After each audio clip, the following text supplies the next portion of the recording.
Every dive watch on the planet looks almost identical. A $50 Casio, a $10,000 Omega, a $50,000 Blancpain, black dial, luminous markers, rotating bezel.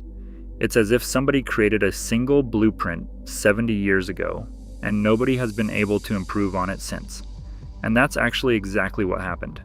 This is the story of two near-death experiences: a stolen design, a James Bond accident, and the single watch feature that has saved more lives than most people will ever know.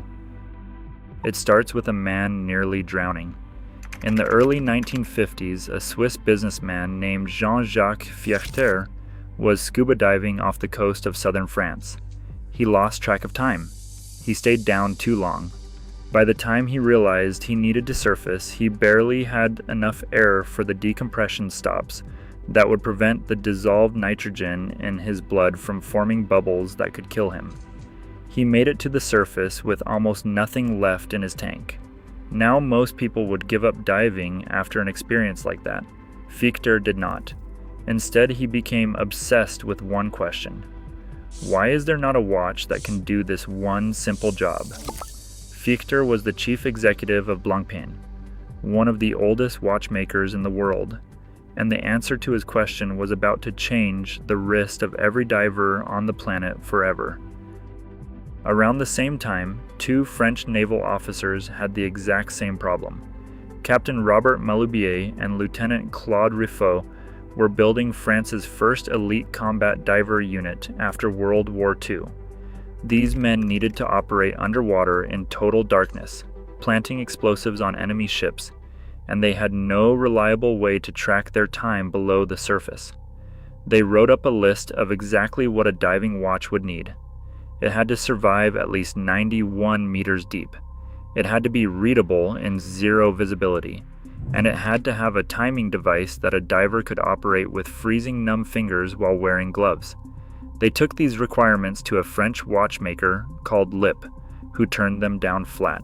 So they went to Cousteau at Blancpain, who had nearly died for exactly the same reason they needed this watch. He said yes immediately. And in 1953, the Blancpain 50 Fathoms was born. But here's the thing, almost nobody talks about it. In that exact same year, just a few hundred kilometers away in Geneva, Rolex was secretly developing an almost identical watch, the Submariner. Neither company knew what the other was doing. Both arrived at almost the same set of solutions, because the physics of keeping a human alive underwater demands very specific things from a watch. Let's break down the actual design. The black dial was not an aesthetic choice. It was about contrast. Underwater, light disappears fast. Red is gone by 10 meters. Orange is gone by 20 meters. By 30 meters down, everything is a blue-green haze. A black dial with oversized white markers created the highest possible contrast, so a diver could read the time in near darkness. The luminous paint on those markers was not decorative either. Early dive watches used radium, which was genuinely radioactive. Workers who painted the dials sometimes got radiation poisoning. Blancpain eventually started stamping their watches with the words "no radiations" to reassure divers they had switched to safer materials. That safety label accidentally became one of the most collectible design features in watch history. But the single most important element on a dive watch is the rotating bezel. The story behind it might be the greatest piece of product design in the 20th century. A diver needs to know exactly how long they have been underwater. Stay down too long at 80 feet and the nitrogen in your blood crosses a threshold. If you surface past that point without decompression stops, you could die. So before entering the water, a diver rotates the bezel until the zero marker lines up with the minute hand. As time passes, they just glance at where the minute hand points on the bezel scale. 20 minutes, 30, 40, simple. But Blancpain added one critical detail. Their bezel only turned in one way, counterclockwise. If it got bumped during a dive, it would only show that more time had passed, never less.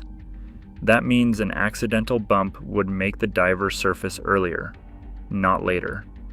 A bump the other direction could trick a diver into thinking they had more time than they did, which could kill them.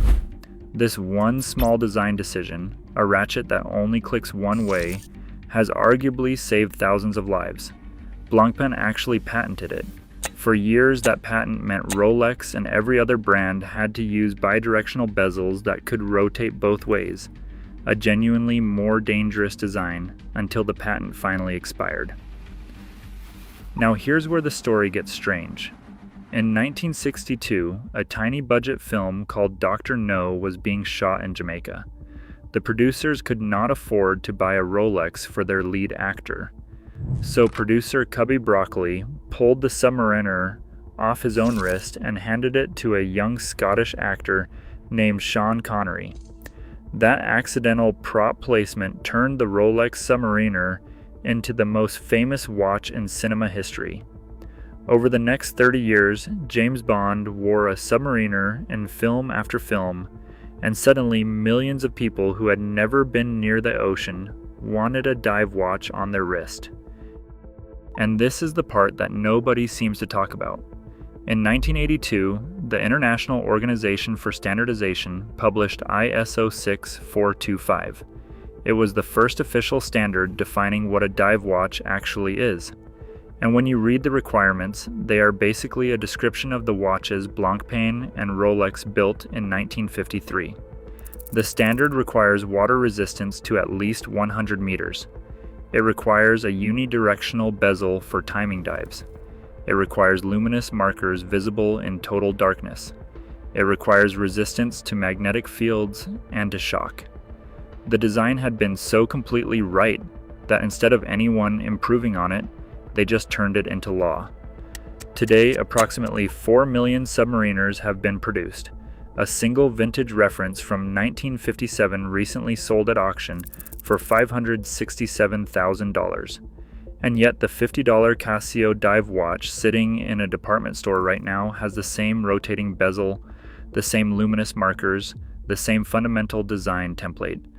Because the thing about a design built to keep people alive is that you do not change it for fashion. You do not change it because a focus group has opinions.